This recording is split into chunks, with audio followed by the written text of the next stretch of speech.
In the early morning quiet of downtown Raleigh, North Carolina, when the sun had barely climbed above the glass buildings and the streetlights still hummed, a man named Elijah Ward stepped from his parked car and breathed in the cool air. He had always liked this hour, when the city felt unguarded and open, when people were still stretching themselves into the day. He wore a simple gray hoodie and clean jeans, the kind of outfit he threw on when he didn't have meetings carved into his schedule. Today, he had none.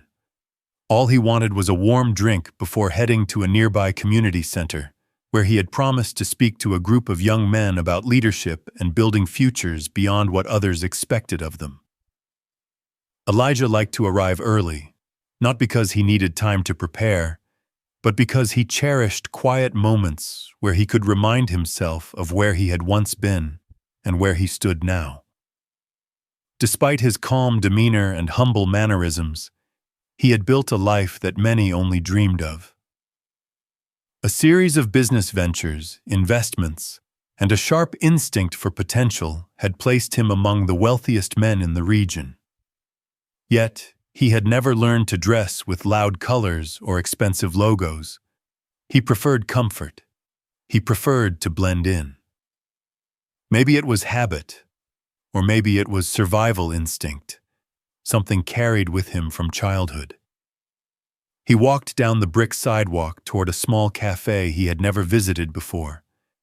Its windows glowed warm with golden lighting, and a chalkboard sign displayed artistic swirls announcing seasonal drinks. The place seemed inviting in a quaint, small business way. Elijah always tried to support such places. He never forgot his roots or the importance of helping local entrepreneurs grow. Inside, he could see only a few early customers, a young couple whispering over croissants, an older man reading a newspaper in the corner, and a barista wiping down the counter while humming softly. Everything about the cafe looked peaceful, exactly what he had hoped the morning would bring. He reached the door just as another man exited, giving him a polite nod. Elijah returned the gesture and stepped inside, letting the warmth wrap around him. For a moment, he just stood quietly, appreciating the gentle clatter of cups and the faint roasted smell drifting through the little shop. He found pleasure in small things like this, things untouched by boardroom negotiations or large financial decisions. Elijah approached the counter with an easy smile. The barista, a young woman with curly hair and tired eyes, greeted him with a soft hello. He asked about their blended drinks and chose one she recommended. As he waited, he reached into his pocket to pull out his phone and check a message from his sister. But before he could read it, he sensed tension in the air. A shift so subtle most people might have missed it. The barista suddenly stiffened. Her gaze darted behind Elijah. And then a voice, sharp and irritated, cut through the morning peace. He turned to see a man striding toward the counter from a door marked Employees Only. Middle-aged, pale-skinned, hair slicked back too neatly, and a scowl that suggested he had been waiting for something, perhaps anything, to bother him. His eyes scanned Elijah from head to toe, lingering on the hoodie. The barista tried to speak, but the man placed himself between her and the counter. He muttered something Elijah couldn't hear, and the young woman looked down at her hands as if she had done something wrong. Elijah kept his expression calm. Over the years, he had encountered many like this man. People who believed they could measure worth just by looking at someone. People who had no idea who he was, but assumed they knew everything based on clothing or color. The man at the counter cleared his throat with the air of someone about to declare rules that had never existed until this moment. Elijah remained still, waiting, not passively, but with patience shaped by years of experience. He had not come looking for confrontation. He had come here for a drink, a quiet morning, and the hope of starting his day with something pleasant. But life often had a way of folding unexpected lessons into mundane moments.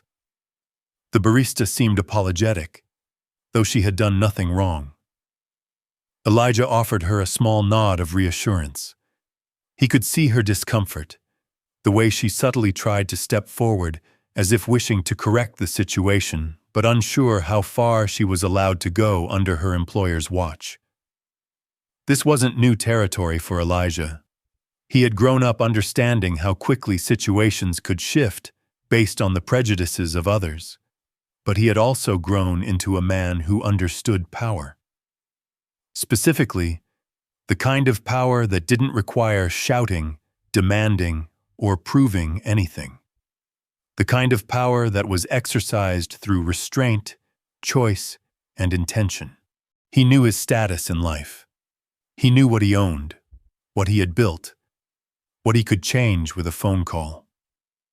Yet none of that changed the fact that in moments like this, he was still seen by some through a narrow, outdated lens. The cafe had seemed charming at first glance, small, warm, and full of promise. He wondered if the man now blocking the counter had always carried this harshness within him, or if it was born from stress, fear, or something much older. People rarely showed cruelty without reason, though the reasons were rarely excuses. Still, Elijah sensed the shift in the room. The couple had stopped whispering. The older man lowered his newspaper slightly, observing the brewing tension. The barista stood frozen, caught between authority and compassion. Elijah inhaled softly, letting his breath steady him. Moments like these had once triggered anger, shame, and confusion when he was younger. Now they stirred something else entirely. A mixture of sadness and resolve, the weight of knowing that no matter how far he had risen, he would still face situations where calmness was not just a trait, but a shield. He didn't intend to provoke or escalate anything, but he also didn't plan to diminish himself or walk away quietly as he once might have done. He had responsibilities now, to the young men he mentored, to the community he supported, and to the version of himself who had fought through countless assumptions and limitations. The cafe owner, because Elijah was certain now that this man must be the owner, seemed the kind of person who believed he was protecting something. Perhaps his business, his imagined order, or simply his comfort. But he was mistaken in assuming that Elijah threatened any of that. Morning sunlight filtered through the windows, casting long beams across the tables. Outside, people passed by without knowing that something inside this quiet cafe was shifting into the beginning of a story neither fleeting nor forgettable. Elijah stood relaxed, though his mind was steadily parsing the situation. He wondered how the barista felt, working under someone like this. He wondered how many times she had witnessed scenes like this, or been too afraid to step in. Her eyes flickered toward him again, offering a silent apology she didn't owe. He gave a small smile of understanding. The scent of fresh coffee drifted between them. The hum of the refrigerator continued at the back of the room. The world outside moved on, unaware of the small moment about to become something larger. This was only the beginning. A simple morning, a simple visit to a local cafe, now shifting into something that would stretch beyond this moment and ripple into the days ahead. Elijah felt no rush. He knew exactly who he was, and though he hadn't yet spoken a single word in response to the owner's presence, the calm inside him was steady, an anchor against whatever the man was about to say.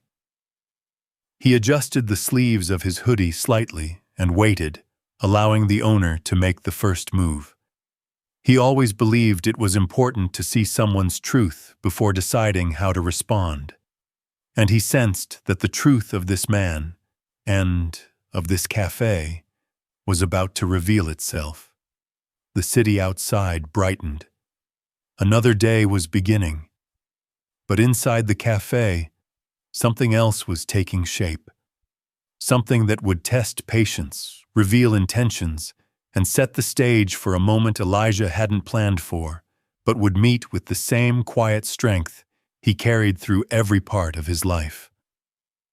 The tension inside the cafe thickened as the owner stepped fully into Elijah's space, standing so close that the soft light overhead cast a faint shadow across Elijah's shoes. The barista, caught between duty and discomfort, opened her mouth as if to speak, then quickly closed it again. No one else moved. The stillness held the same fragile balance as a glass set too close to an edge. Elijah stood with his hands relaxed at his sides, offering the owner nothing more than patience. He had always believed that the way someone approached him said more about them than anything he could say in return. He waited for the words he knew were coming, the words that signaled the shift from quiet mourning to conflict he had not asked for but would not shrink away from either. The owner finally folded his arms and spoke in a low, controlled tone that carried an edge sharp enough for everyone in the cafe to hear. "Sir, we have a dress code here." Elijah blinked once, the only sign that he registered the unnecessary firmness in the man's voice. "A dress code," he repeated calmly. "Yes," the owner said, his chin lifting as if bracing for argument. "We expect our customers to present themselves properly. This is a respectable establishment." The owner's gaze traveled down Elijah's hoodie again, lingering as though confirming something he already believed. The barista's fingers tightened around the rag in her hands. She seemed to want to slide between them, to soften the moment, to explain that she had served him without hesitation. But she said nothing. Elijah couldn't blame her.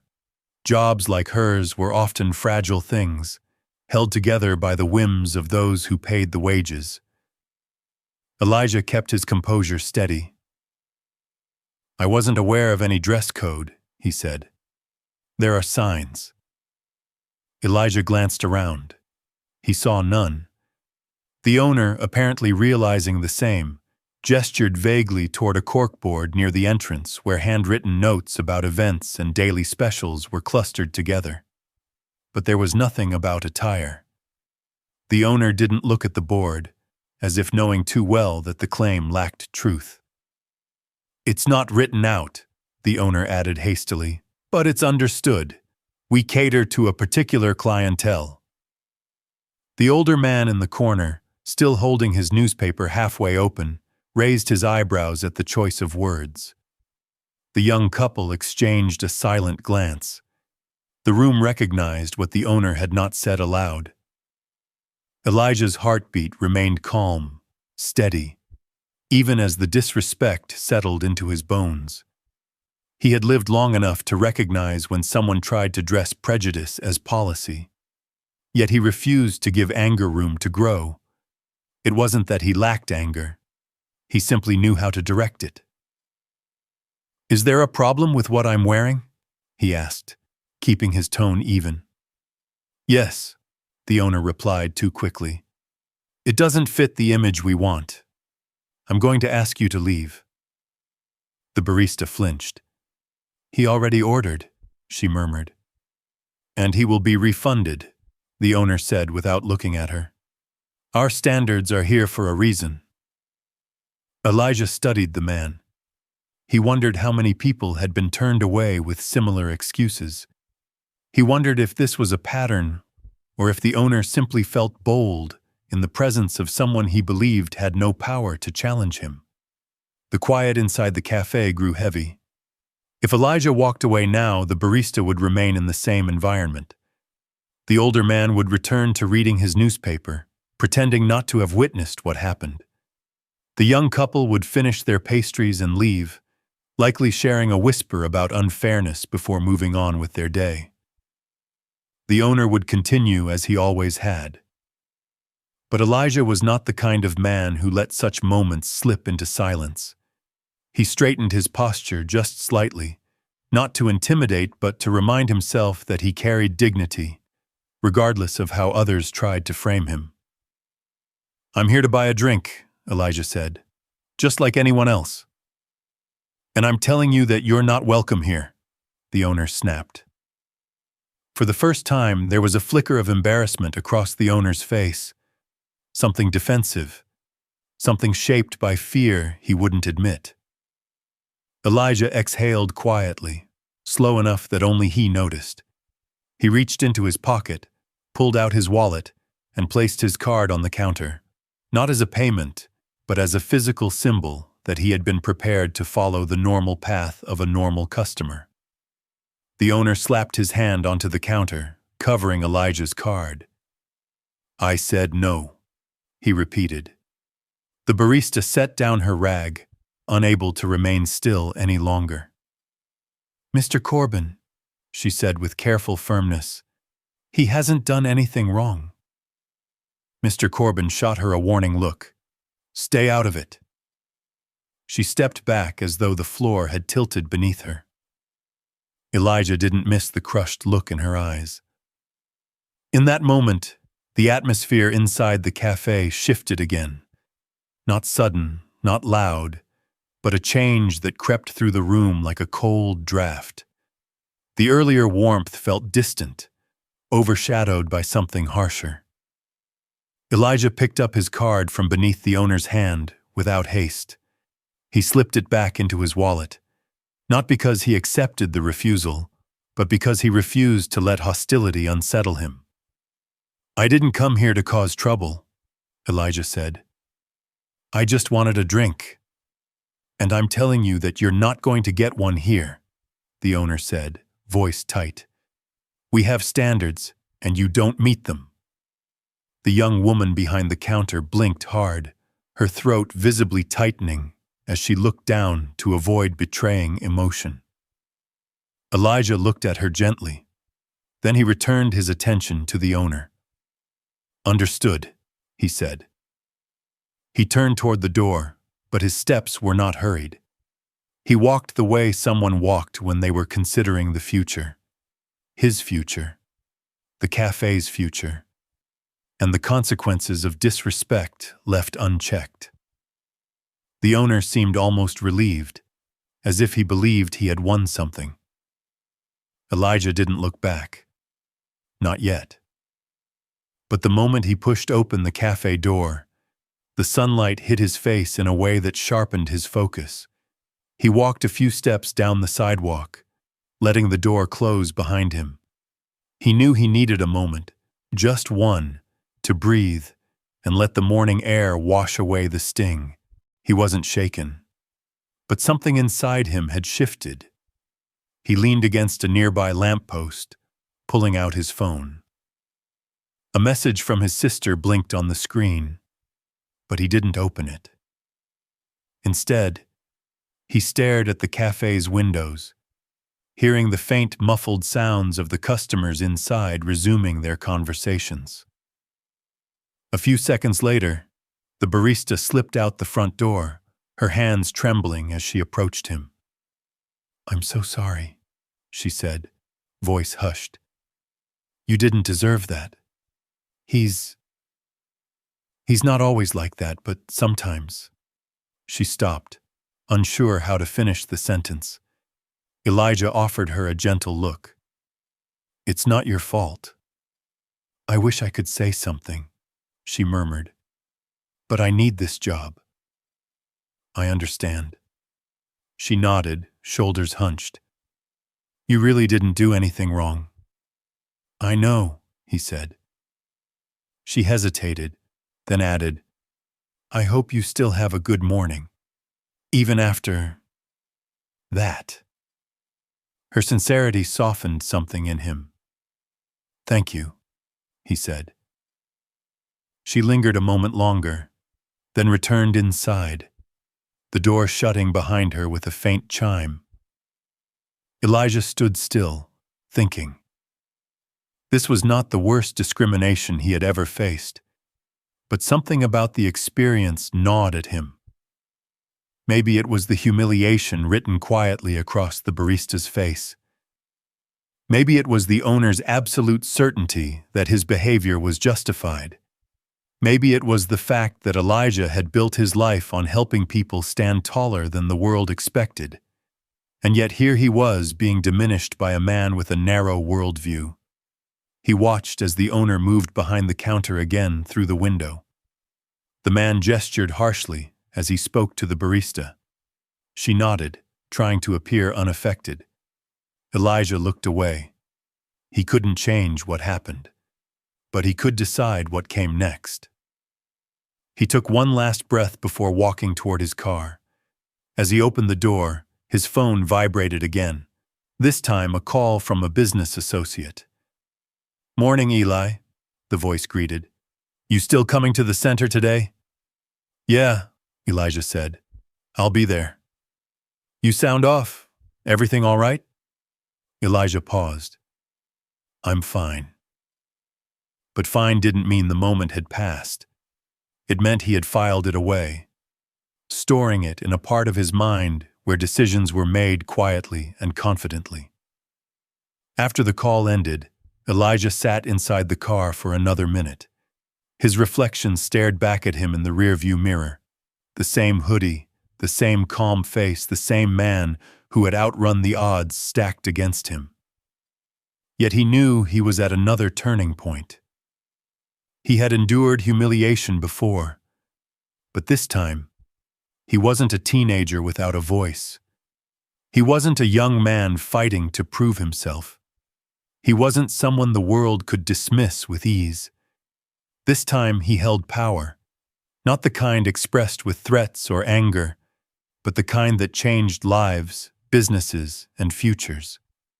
As he pulled out of the parking spot, he glanced one last time at the cafe. He had entered that place as a customer, but something told him he would return in a very different role. The conflict had begun, not in loudness or chaos, but in a quiet refusal to accept disrespect. Elijah drove away, the morning sun brightening the edges of the street, as though pushing him forward into a day that already promised more than he had expected. Inside the cafe, the owner resumed running things as he always had, unaware that the man he had turned away would not remain a forgotten moment. He had no idea the consequences his decisions would carry. Elijah's journey was shifting, aligning itself with something larger, something shaped by justice, ambition, and the promise of transformation. And although he didn't know it yet, this conflict was only the first movement in a much bigger story, one that would reshape not only the cafe, but the lives connected to it. Elijah drove through the familiar streets of Raleigh with a controlled quiet in his thoughts, though his mind kept circling back to the cafe. The morning sun had fully risen now, warming the tops of buildings and softening the edges of the sidewalks. Yet inside him, the warmth was slow to settle. He wasn't unsettled by the humiliation. He'd long learned how to stand above such moments, but by the sense of unfinished business that clung to him as firmly as the steering wheel beneath his hands. He arrived at the community center a little later than planned. Children played basketball on the outdoor court, each bounce of the ball echoing through the open space. Inside, the hall buzzed with the energy of young men who had gathered for his talk. Some recognized his car and rushed toward him with greetings that carried admiration. They knew him not just as a wealthy man, but as someone who had once lived in their world, who had climbed his way out without forgetting where he came from. "Mr. Ward," one of the boys called, "we thought you weren't coming." "I'm here," Elijah said, stepping out of the car and offering a reassuring smile. Just a small delay. They followed him inside, chattering excitedly about the topics they hoped he would cover. Many of them saw him as proof that life didn't have to trap them, that success wasn't reserved for people who started with advantages. Elijah valued that responsibility deeply. But today, as he walked into the center's meeting room, still carrying the memory of the cafe owner's disdain, he felt something new rising inside him, a sense of purpose tinged with fire. He began his talk by sharing moments from his early life, not details of pain or struggle alone, but the resilience and ambition that guided him through each obstacle.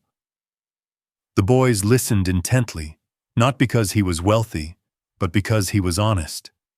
He didn't mention the cafe directly, yet the experience lingered between his words. He spoke about dignity, about knowing one's worth even when others tried to define it based on shallow assumptions. He saw recognition in the eyes of the young men, as though they understood the parts he didn't say aloud. After the session ended, several youths stayed behind to ask questions. Elijah answered each one with patience, though his mind slipped back to the cafe repeatedly. What had bothered him most wasn't the refusal. It was the owner's certainty that Elijah's appearance granted him the right to judge. As he walked back to his car, one of the boys, Terrence, a teenager he had mentored for almost a year, caught up to him. "You good, Mr. Ward?" Terrence asked. "You were talking real strong today, but I don't know. Something felt off." Elijah paused before opening his car door.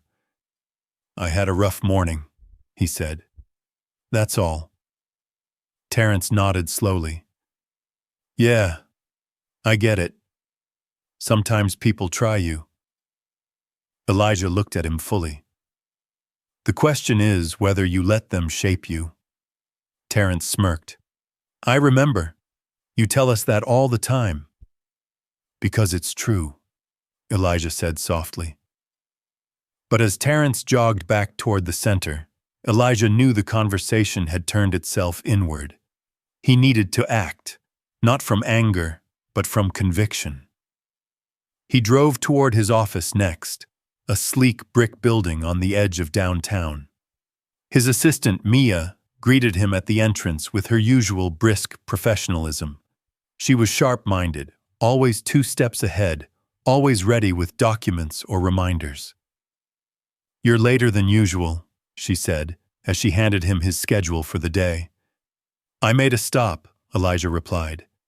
"Good or bad?" she asked. He thought for a moment. "Unexpected." Mia raised an eyebrow, sensing something more beneath the understatement. But she didn't pry. She knew Elijah liked to share details on his own terms. Inside his office, Elijah sank into the chair behind his desk. Normally, he would dive into work, reviewing proposals, speaking with partners, managing ventures that reached far beyond Raleigh. But today, he let himself sit in stillness. The cafe owner's words replayed in his mind, not in a way that stung, but in a way that sharpened something within him. He had long learned how to navigate prejudice without letting it consume him, yet he also knew that ignoring certain moments allowed them to continue unchecked. He picked up his phone and scrolled through his contacts until he reached one particular name, Marcus Langley, a well-connected realtor and longtime friend. Elijah pressed call. Marcus answered immediately. "Eli, you good, man?" There was comfort in the familiarity of his voice. "I need some information," Elijah said. "On what?" "On a cafe downtown. Small place. Independently owned. Name is Corbin's Hearth." There was a short silence on the line. "You thinking about buying it?" Marcus asked. Elijah didn't answer right away. "I'm thinking about possibilities." Marcus chuckled. "I'll get everything you need. Ownership records, financial status, the works. Might take a few hours." "That's fine," Elijah said. After they hung up, Elijah felt the first pieces of a plan forming, not fueled by spite, but by a vision of change. He wanted the cafe to become something better than what it currently represented. A place where people felt welcome, not judged. He stood and walked to the window overlooking the busy street below. Cars moved with a steady rhythm. Pedestrians crossed intersections with hurried determination. Life carried on. And yet, He felt as if his path had shifted in a new direction. Hours passed as he worked through other responsibilities, though his thoughts threaded in and out of the cafe situation. By mid-afternoon, Marcus arrived in person, holding a folder.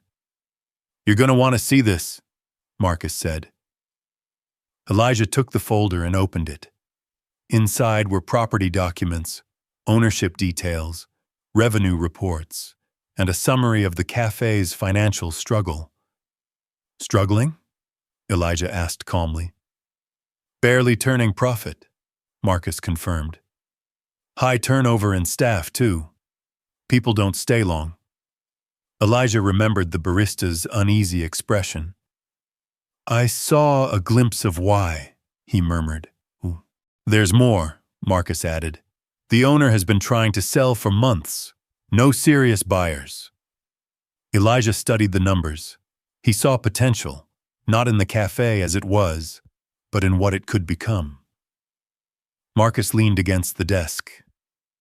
"If you want it, you could get it fast. Probably for less than market value, too." Elijah closed the folder. "Thank you. I need some time to think." "Just say the word," Marcus said before leaving. Alone again, Elijah sat quietly. His mind sifted through every detail of the morning. The owner's tone, the barista's strained apology, the customer's silent discomfort. None of it had been loud, but the impact was unmistakable. He didn't want revenge for the sake of revenge. That was never his way. But he believed in accountability. He believed in growth. He believed in transforming spaces that reinforced harm into places that nurtured community. As evening approached, he gathered his things and headed out. The sun was low, casting long shadows across the sidewalk as he walked toward his car. He wasn't ready to make a final decision yet, but he felt the momentum building within him. That night, he visited his sister Danielle, whose home always carried warmth. She greeted him at the door with her usual bright smile. "You look tired," she said, ushering him inside. "Long day," he replied. They sat in the living room where her young daughter played with blocks on the floor. Danielle watched Elijah carefully. "Something's on your mind," she said. He didn't hide it. He explained what had happened at the cafe. Every detail, every shift in tone, every moment of silent tension. Danielle's expression hardened with protective anger. "He said that to you? Over a hoodie?" "It wasn't about the hoodie," Elijah said. She nodded, understanding immediately. "So what now?" "I'm thinking about buying the place," he admitted. Danielle blinked. "Seriously?" He nodded. "It needs better leadership, better values. It could be something good for the community." Danielle leaned back, considering. "You've always been good at turning something broken into something better." Elijah smiled faintly. "Maybe." She studied him longer. "Just promise me you're doing this because you want to, not because you feel like you have something to prove." "I'm doing it because it's needed," he said. She accepted that. "Then I support you." Later that night, back in his own home, a spacious, peaceful place filled with reminders of the life he had built, Elijah sat at his dining table, the folder Marcus gave him spread out before him. He reviewed every page slowly. By the time he finished, the decision was no longer merely an idea. It was becoming a commitment. He picked up his phone and typed a message to Marcus. "Let's move forward." He didn't send it yet. He stared at the message, letting the weight of it settle. He thought of the barista's trembling hands, the couple who had stopped whispering, the older man who had watched quietly, and the owner who had believed he could speak to Elijah however he pleased. Elijah lowered the phone, took a breath, then finally pressed send. The rising action had begun, though he didn't call it that. He called it responsibility. He called it justice shaped through change rather than anger. And although he didn't yet know the challenges ahead, he felt a slow and steady determination guiding him forward, preparing him for the next steps that would bring him closer to a moment that would shift everything for everyone connected to that cafe. Elijah woke before sunrise the next morning, the sky still dim and cool, carrying that hushed stillness that always came before the world stirred awake. He sat on the edge of his bed for a long moment, letting the quiet settle in his chest. There was something different about this day. It wasn't anxiety, nor was it excitement. It was more like the calm before stepping into a space he'd already accepted, but had yet to fully confront. He dressed with intention, clean slacks, a fitted shirt, and a smooth jacket that fit him without effort. Not excessive, not a performance, but the kind of outfit that spoke of quiet authority. He knew clothing didn't define him, but he also knew that some people listened differently when they had no excuses to judge at first glance. As he walked through his spacious home, he took a moment to pause in the living room where framed photographs lined the mantel. One showed him and Danielle as kids, all laughter and scraped knees. Another captured a younger version of himself holding an award for his first business venture. The younger Elijah looked determined, hopeful, and proud of earning something people once told him he wasn't destined for. He touched the edge of the frame lightly, as if acknowledging that version of himself before moving forward. He drove downtown in steady silence, allowing the city to rise around him. Buildings glimmered with early sunlight, and the streets filled gradually with the hum of morning routines. As he approached Corbin's hearth, he didn't park directly in front. Instead, he pulled into a nearby lot, choosing distance that would allow him to observe before stepping inside. The cafe sat exactly as it had before, the warm lights glowing from within, the chalkboard sign outside presenting daily specials in looping handwriting. Watching it from afar, he saw innocence in its appearance, a charm unblemished by the encounter from days before. It almost made him wonder how many people passed through the doors without ever suspecting the shadows behind them. His phone buzzed. He glanced at the screen. Marcus. "Here," the message read, "waiting inside as planned." Elijah took a breath, then stepped out of the car. As he walked toward the cafe, his pace remained even, his expression calm. He wasn't here to show force. He was here to hold truth. Inside, the morning crowd was sparse. A few early customers chatted softly, while the barista from before, Ava, as he'd learned through Marcus, moved behind the counter with a mix of tiredness and restraint.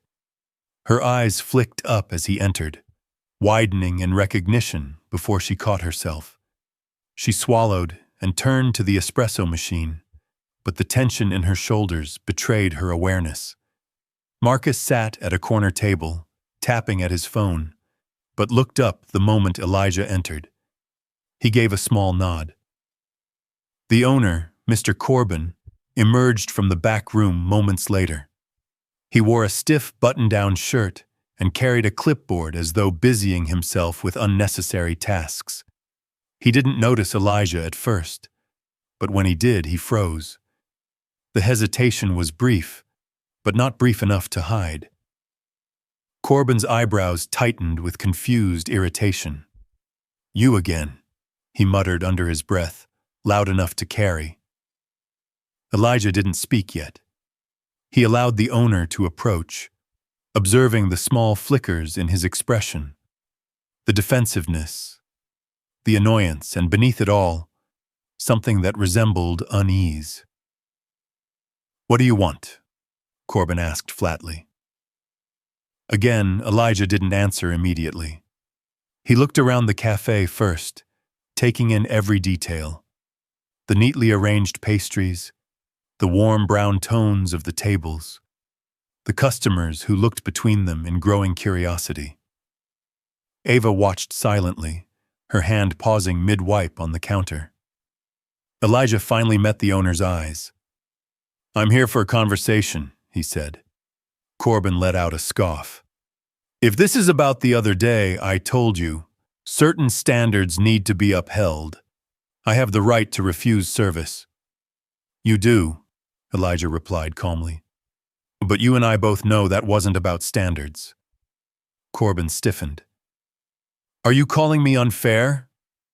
"I'm calling you honest," Elijah said evenly. "At least with yourself." That made Corbin's face flush with agitation. "Listen," he said sharply, "I don't have time for this. If you want to buy something, place an order. If not, you need to leave." Elijah remained still. "I've already placed an order," he said. Corbin blinked. "What are you talking about?" Elijah nodded toward Marcus. "With him." Corbin followed the gesture, turning toward Marcus with growing confusion. Marcus stood and closed the folder on his table. "Good morning," Marcus said, with a professional softness that contrasted the intensity in the room. "We have business to discuss." Corbin frowned. "Business? With you?" He looked between them. "I didn't schedule any meeting." "You didn't need to," Marcus said. "We scheduled it for you." The cafe quieted. A customer paused mid-bite of a muffin. Ava stopped the espresso machine entirely. Corbin drew himself up. "I don't appreciate games," he snapped. "No games," Elijah replied. "Just facts." He pulled out a set of documents from inside his jacket. "Your cafe is for sale. You've been looking for a buyer for several months." Corbin stiffened.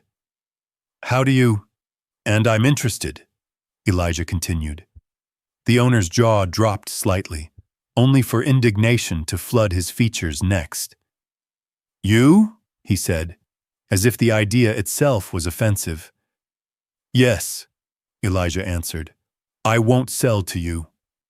"You will," Elijah said quietly, "because you don't have another option." The room seemed to inhale all at once. Corbin slammed his clipboard onto a nearby table. "Who do you think you are?" Elijah didn't raise his voice. He didn't lean forward. He didn't make a scene. He simply spoke truth. "I'm the man who can save your business." Corbin blinked, visibly thrown. But before he could regain footing, Marcus stepped in. "We've already reviewed your financial records," Marcus said. "Your overhead has exceeded your profits for months. Your loan renewal was denied. You're operating on borrowed time. Literally." Corbin opened his mouth, but Marcus held up a hand, continuing. "You're underwater, Mr. Corbin, and selling now is the only way out that doesn't bury you deeper." Corbin's eyes widened with realization and fear he tried desperately to hide. "You have no right to look into my finances," Corbin hissed. "We obtained everything legally," Marcus replied. "Public records, bank filings, information any potential buyer would review." Elijah added, "You wanted a buyer. I'm here." Corbin stared at him, a swirl of disbelief and defensiveness twisting across his features. "You came back here after the way I spoke to you?" he asked, incredulous. "Yes," Elijah said, "because this isn't about what happened. It's about what can happen next." "Let me guess," Corbin said bitterly. "You want to rub it in my face, humiliate me in front of my customers." "No," Elijah said softly. "I want to change the way this place operates. I want to create something better." Ava's breath caught near the counter. Corbin looked around the cafe, his face twisting. So this is your revenge? It's justice, Elijah said, but not the kind you're imagining.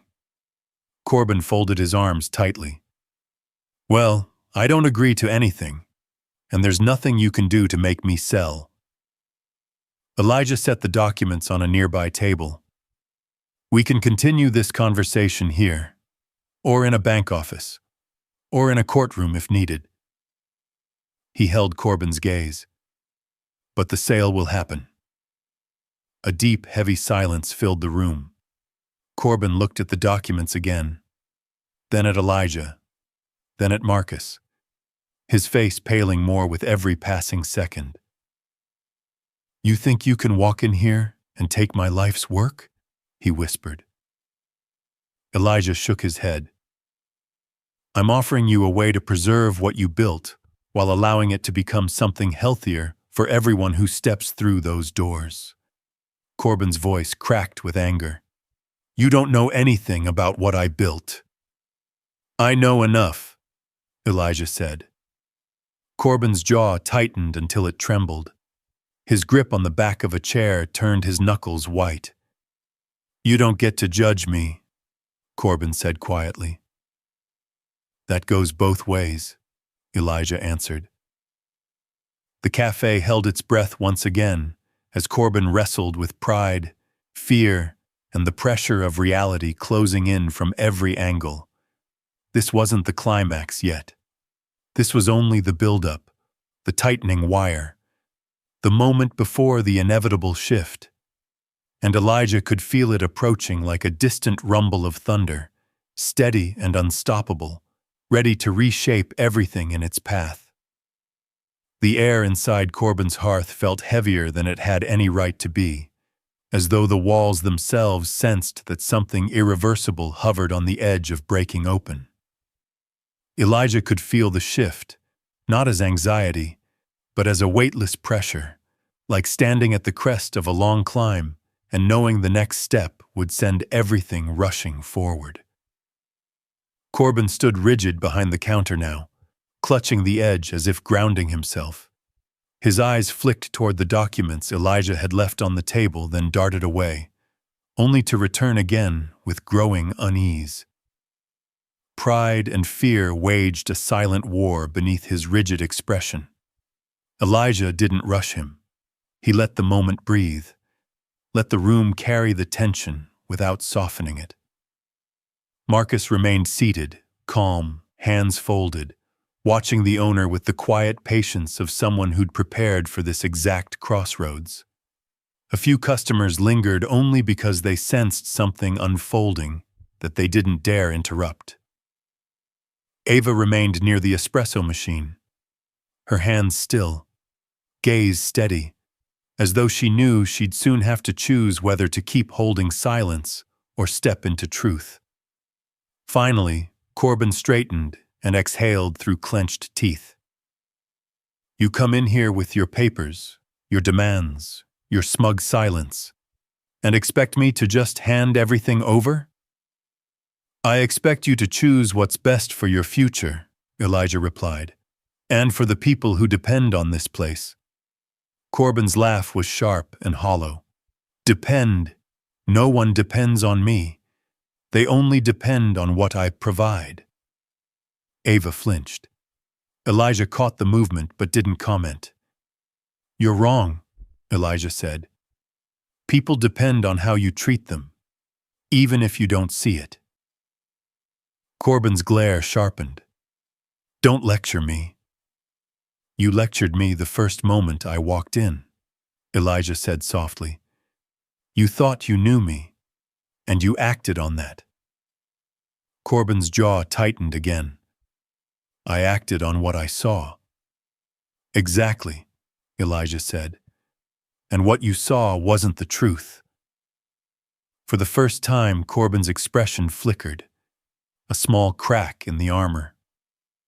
Ava took a slow breath. Mr. Corbin, she said quietly.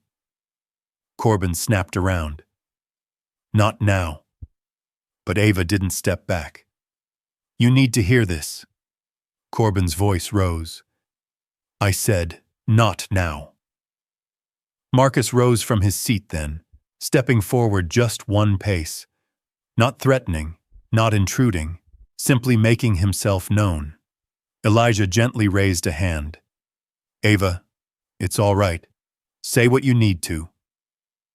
Corbin's eyes shot toward him, brimming with resentment. You don't run this place. Not yet, Elijah answered. That stung deeper than anything else said so far. Corbin's breath hitched, indignation and uncertainty tangling together until his face colored with a flush he couldn't hide. Ava spoke before he could lash out again. The day you refused him service, she began, her voice trembling but steadying with each word. You didn't even look at him like he was a person. Corbin stiffened. Ava, you looked at him like he was trouble, she continued, like he didn't belong here. And that wasn't the first time you've done that to someone. The cafe grew unbearably quiet. Corbin's hands curled into fists on the counter. You're overstepping. Ava shook her head. I'm telling the truth, and you know it. Corbin tried to regain control, his voice rising. I treat everyone the same. No, Ava said, louder this time, her words carrying a conviction that surprised even her. You treat some people one way and others another way. You've been doing it for years, and all of us who work here see it. A customer seated near the window lowered his coffee slowly, eyes widening. Corbin looked around wildly, as though betrayed by the walls themselves. I built this place, he said, voice cracking. I worked for years to make it what it is. You did, Elijah said gently, and that deserves respect. But maintaining a business means more than holding on to what you built. It means recognizing when your habits hurt people.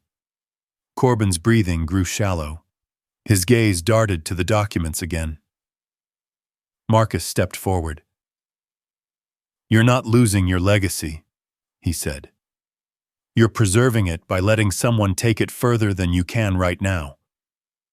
Corbin opened his mouth but couldn't speak. Mr. Corbin, Ava said quietly, this place is sinking. You know it. We all see it. And none of us want it to fall apart. Corbin pressed a hand against his forehead, gripping at the edge of reason. Elijah softened his tone. Selling doesn't mean failure. It means transition. And I'm offering that. Not destruction. Corbin looked at Elijah with a mixture of anger and something far more fragile. Fear he'd spent years hiding beneath routine. And if I say no? Corbin whispered. Elijah didn't blink. Then I'll buy the building. Corbin's eyes widened. And the surrounding units, Elijah continued, including your supply warehouse's lease. You'll be forced to vacate within months. A tremor went through the owner's shoulders. You'd go that far? Elijah nodded. To ensure this place becomes what it should be, yes. Corbin swallowed hard. His pride disintegrated a little more with every passing second, leaving him stripped of the posture he'd built his identity upon. Elijah didn't strike the final blow. He didn't threaten, didn't raise his voice, didn't push further. He simply waited. A full minute passed, a long, aching stretch of silence. Finally, Corbin said, What happens to me? Elijah's expression softened. You take the settlement. You settle your debts. You walk away with dignity instead of collapse. Corbin turned to Ava as though searching for a lifeline. Her eyes were sad but firm. It's the best way forward, she said. Corbin looked at Elijah again. For the first time, the resentment faded just enough for clarity to seep through. I never meant to hurt anyone, he said. I believe that, Elijah replied. But harm doesn't need intent. It just needs action. Corbin's shoulders sagged. The room waited. I need time, Corbin whispered. I need to think. That's fine, Elijah said, but not too long. This opportunity won't stay open forever. Corbin nodded absently, his gaze drifting toward the documents again. His hand hovered over them but didn't touch. Ava let out a breath she seemed to have been holding for days. Marcus stepped back, signaling that no more pressure would come, for now. But the moment wasn't done. Corbin finally whispered, I never thought someone like you. Elijah lifted his chin. Someone like me what? Corbin hesitated. Someone with your influence. Elijah held his gaze. People make a lot of assumptions when they don't look closely. The truth lingered between them, heavy yet clarifying. Corbin didn't respond. He simply sank onto a nearby stool, buried in the realization that the world he thought he controlled was already shifting beneath him. Elijah stepped away from the counter slowly, his movements calm, unhurried. He wasn't retreating. He was giving space for understanding, for reckoning, for the next step that would inevitably arrive. This wasn't resolution. It wasn't even the final breaking point. It was the tightening coil before the snap.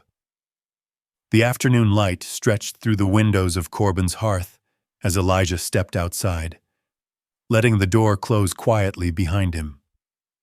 The moment he crossed the threshold, the air felt different, cooler, sharper, charged in a way that threaded itself beneath his skin. He stood still for a moment on the sidewalk, eyes lifted toward the muted sky, as if letting the world adjust around him. The confrontation inside had shaken something loose, not just in Corbin, but in the cafe itself. What had begun as a simple boundary between past wrongs and future plans was now cracking open, revealing all the layers beneath. Marcus joined him after a moment, closing the door gently so as not to disrupt the fragile balance that remained inside. He's close, Marcus said quietly. Elijah nodded. He's been close for years.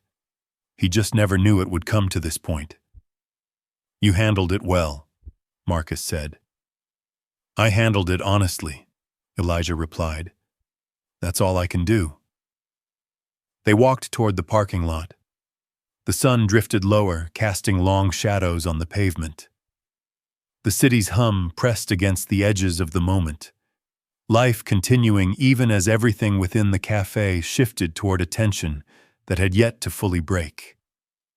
Elijah leaned against his car, hands in his pockets, feeling the quiet swirl of thoughts that never came easily when the stakes were personal. He's not just fighting me, Elijah said softly. He's fighting himself, fighting the idea that he's not the man he tells himself he is. Marcus nodded. That kind of truth hits hard. It always does. A silence stretched between them, gentle, not heavy. The kind of silence that forms when two people understand that a turning point has been crossed, but the full shift hasn't landed yet. After a few minutes, Elijah said, I'm not done with this. There's more to uncover.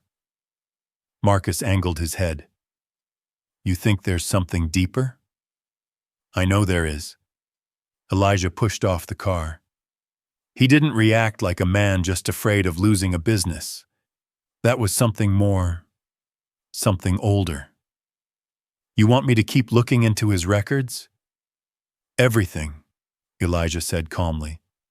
Financials, agreements, partnerships, past employees, especially past employees. Marcus took out his phone and typed something quickly. I'll start tonight. And Marcus, Elijah added, Discreetly. Marcus offered a small smile. Always. When they parted ways, Elijah didn't immediately drive off.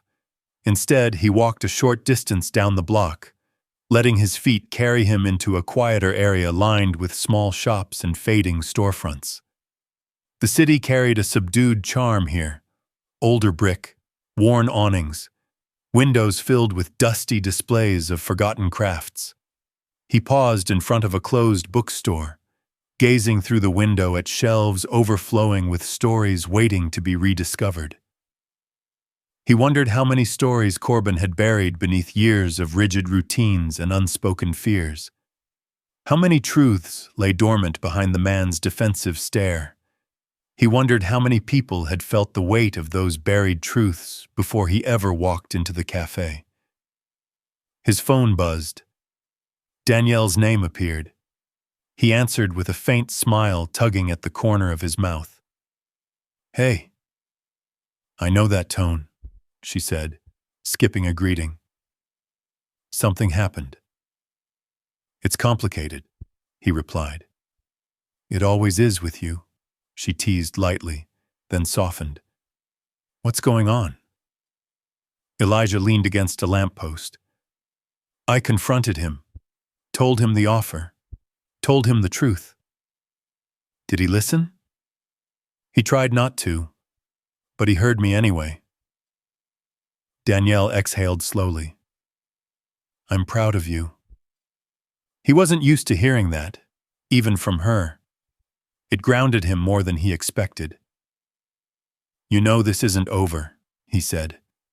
"It never is, but you're doing what you need to." He let her voice settle into the tension inside him. "I'll talk to you later," he said.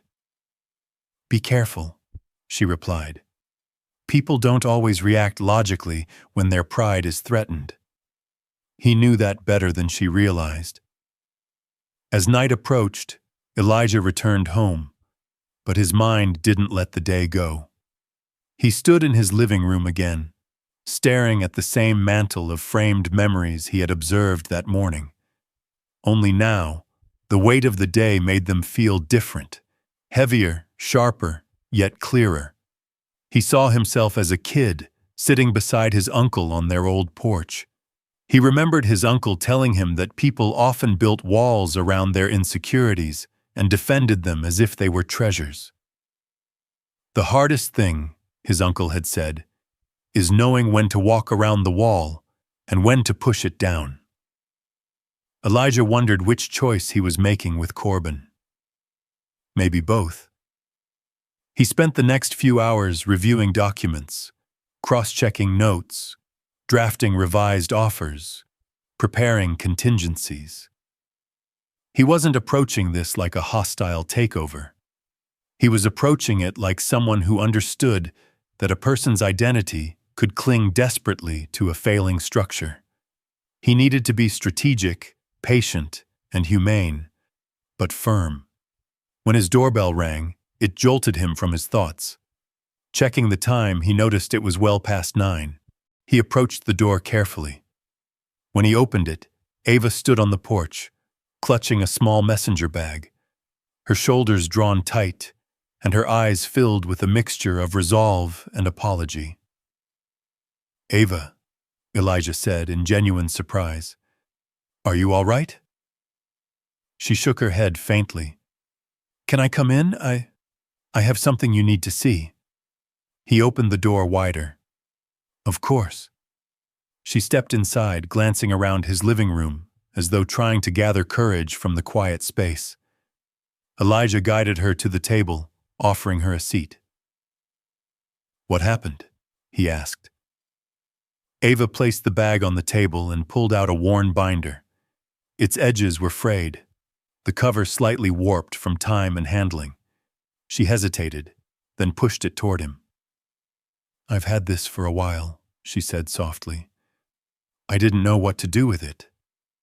But after today, I can't keep holding it." Elijah studied the binder before opening it. "What is it?" "Proof," she said. of things he's done, things he's hidden. Elijah slowly opened the binder. Inside were incident reports, employee termination records, complaint forms, and letters. Some from former employees, others from customers. All documenting patterns of behavior that stretched back years. Patterns Elijah had sensed, but never seen laid out. Ava swallowed hard. I kept copies because I thought someday someone might need them. I just never thought it would be you. Elijah sifted through the documents, each page adding weight to the truth he was uncovering. Does he know you have this? She shook her head. No, he wouldn't have let me keep working if he did. This could change everything, Elijah said quietly. I know. Her voice wavered. I'm scared, Elijah, but I'm more scared of what happens if I keep silent. Elijah looked at her, truly looked, and saw the fear, the strength, the exhaustion of someone who had carried too much alone for too long. You did the right thing, he said. Ava nodded, though uncertainty still flickered in her eyes. Elijah, she whispered, there's one more thing.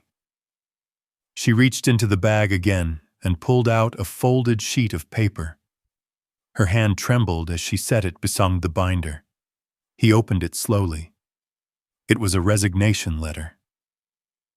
You're leaving? He asked. I have to, she said, voice breaking. Not because of you, because staying means pretending nothing's wrong. And I can't do that anymore.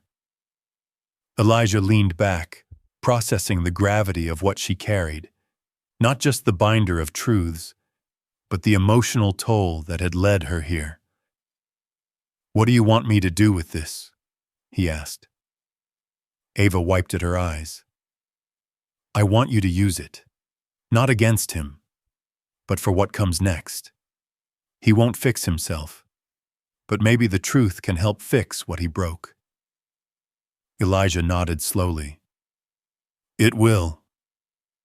Ava stood, gathering her bag but leaving the binder behind. I should go, I just needed you to know. I'm glad you came, Elijah said. At the door, she turned back, her voice a trembling whisper. Be careful. He's not handling this well. And when people feel cornered, they fight back, Elijah finished. Ava nodded. Hard. When she left, Elijah remained still for a long time, staring at the binder resting on his table. The night grew darker around him, but the path forward grew sharper. The storm was no longer preparing to break.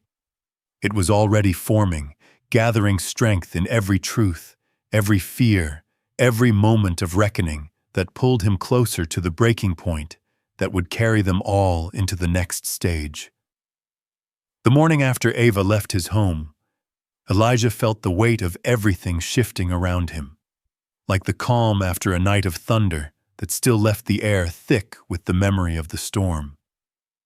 He rose early, not because he couldn't sleep, but because something urged him awake before dawn, as if the coming day demanded his full presence. The binder Ava gave him sat on the dining table, untouched since he laid it there the night before, though he felt its presence echoing in his thoughts. He showered, dressed, and moved through the house with slow, steady purpose. Today was not meant for dramatic moves. Today was meant for clarity, his own and everyone else's. Before stepping out the door, he paused in the quiet of his kitchen, sipping water while the sunrise crept in through the windows. He needed a clear mind. He picked up the binder, tucked it securely into a sleek black folder, and left his home with a calm resolve. Outside, the city stirred awake.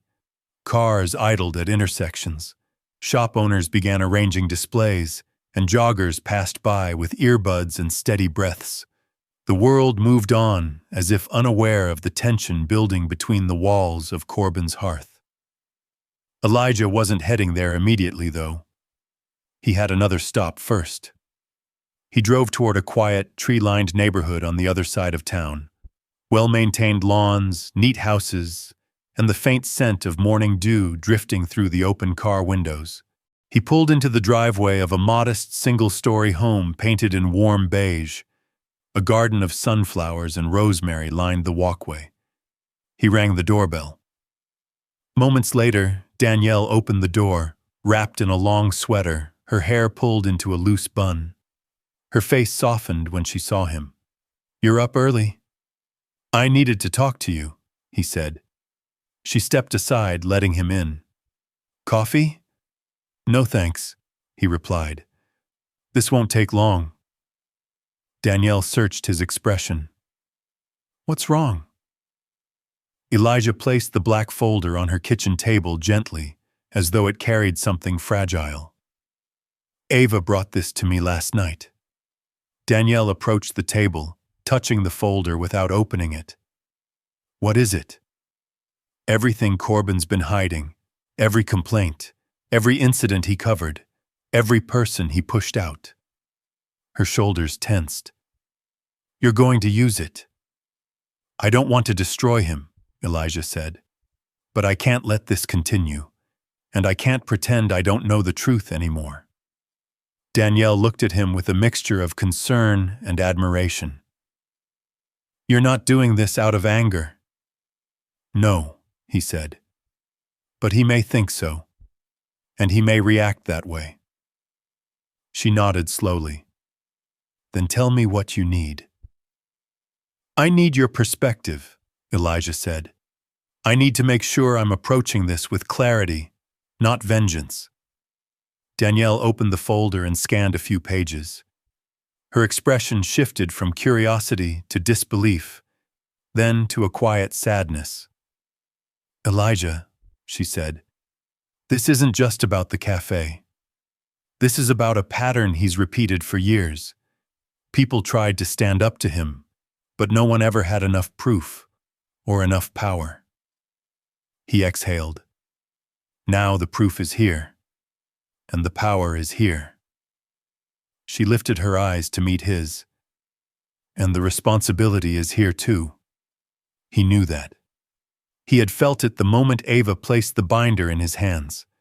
Danielle continued, "If you confront him gently, he'll deny it. If you confront him aggressively, he'll panic. You need to confront him firmly, with evidence, but give him a path to choose dignity. It's the only way this won't explode." "That's what I needed to hear," Elijah said. "Do you want me there when you talk to him?" she asked. Elijah shook his head. "Not yet, but I might need you later."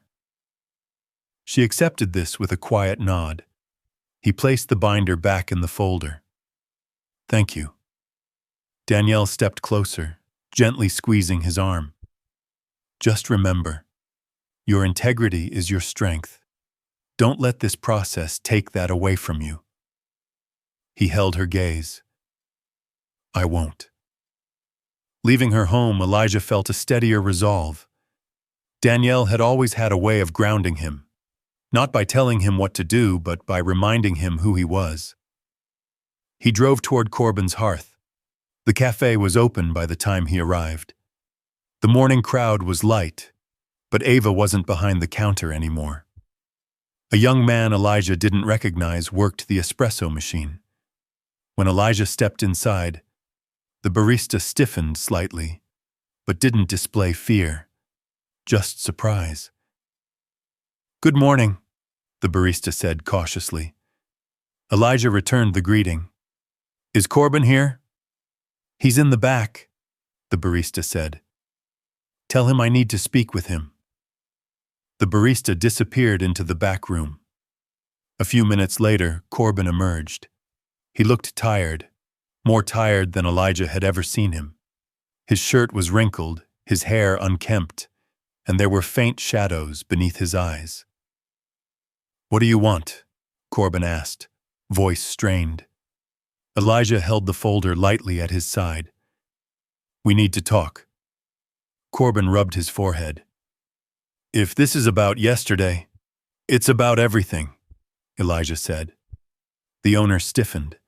His eyes flicked to the folder, then back to Elijah. "What's in that?" "Truth," Elijah replied. Corbin swallowed. "We can talk in my office." Elijah followed him into the small, cramped office behind the main floor. Papers were scattered across the desk, and a faint scent of old coffee lingered in the air. Corbin shut the door. "Say what you need to say." Elijah placed the folder on the desk. "Ava gave this to me." Corbin blinked, his face paling. "She... what?" "Everything you've ignored, everything you've dismissed, everything people tried to tell you but you brushed aside." Corbin slowly opened the folder. The moment he saw the first page, his shoulders caved in and his fingers trembled. He flipped through several pages, his expression twisting between confusion, panic, and something that resembled guilt. This isn't what it looks like," he stammered. "It's exactly what it looks like," Elijah said. "And you know it." Corbin slammed the folder shut, breath unsteady. "Why would she keep this?" "Because she cared about this place," Elijah said. "And because you didn't listen." Corbin pressed his palms to his face. "I didn't know it got this bad." "You didn't want to know," Elijah corrected. Corbin dropped into his chair, exhausted. "I wasn't trying to hurt anyone. I was overwhelmed. The finances, the staff, the pressure. I made mistakes. But I didn't mean for it to—" "You don't have to explain your intentions," Elijah said. "You just need to face the consequences." Corbin lowered his hands, his eyes red. "What are you going to do?" "I'm buying the cafe," Elijah said calmly. "But not out of spite, out of necessity." Corbin stared at him. "And if I refuse?" Elijah met his gaze without flinching. "I'll show this binder to the people who deserve answers, and you know exactly what that will do." Corbin's breath hitched. "You'd ruin me." Elijah shook his head. "No. Your choices would ruin you. I would just stop protecting the truth." Corbin slumped further. "Why are you doing this?" "Because people built their lives around this place," Elijah said. "People you overlooked. People you underestimated. People you hurt without realizing it." Corbin's eyes filled with something like remorse. "I didn't know how to fix it." "You still don't," Elijah said gently. "But I do."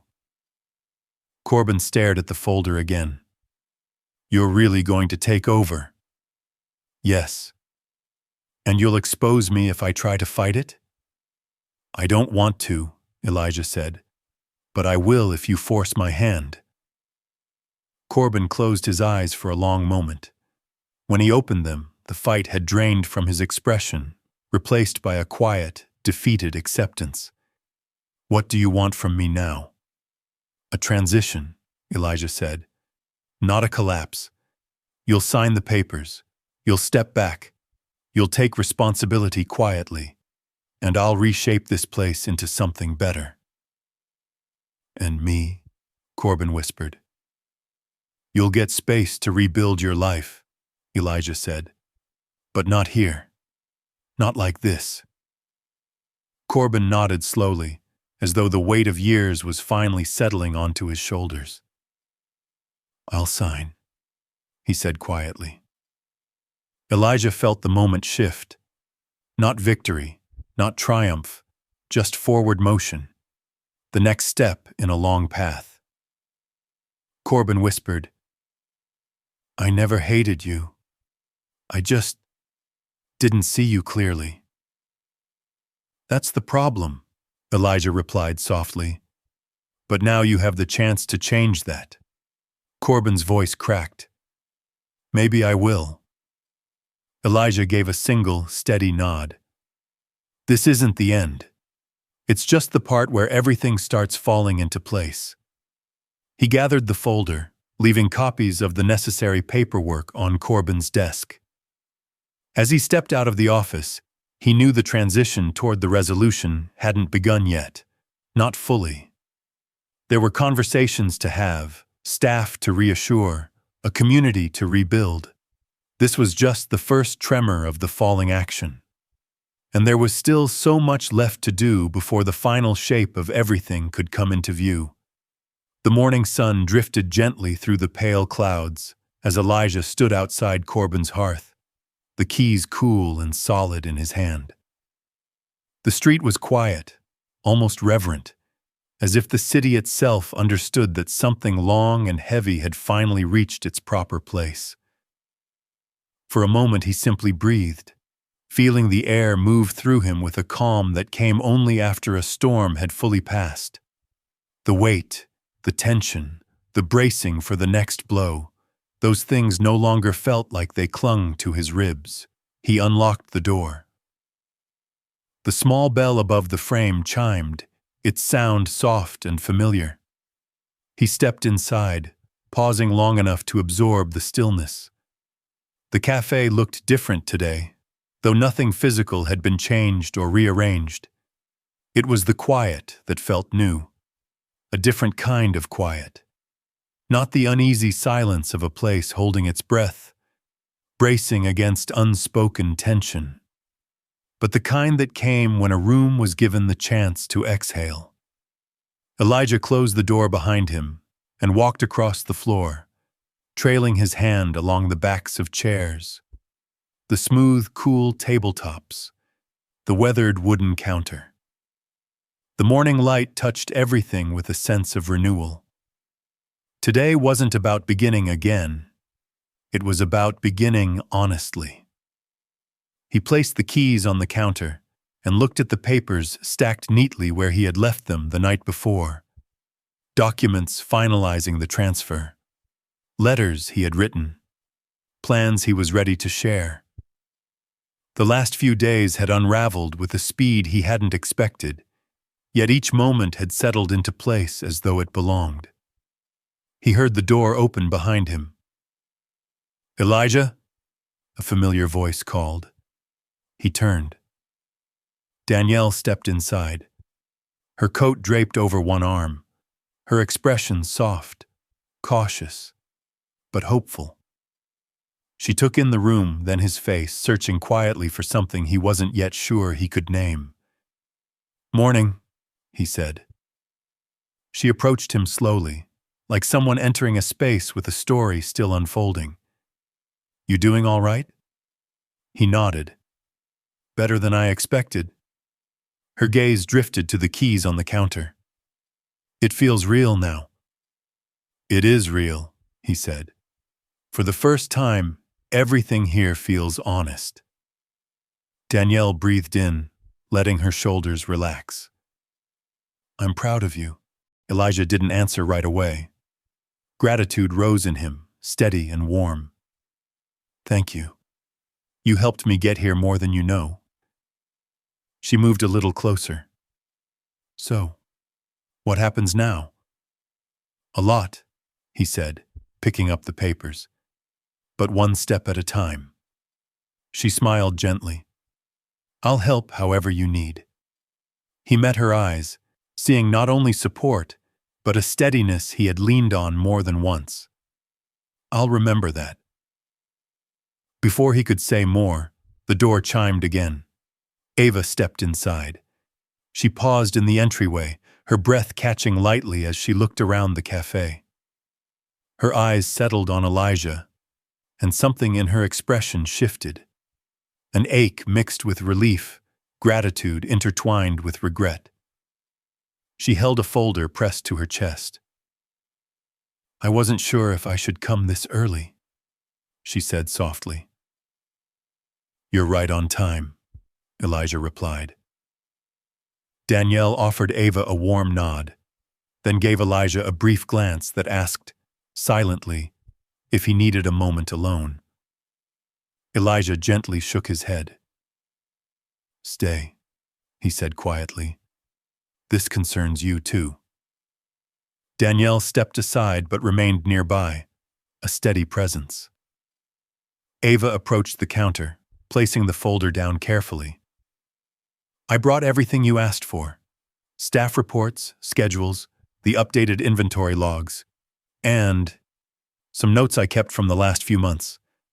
Things I didn't know how to tell Corbin. Things I wasn't sure anyone would ever care to read.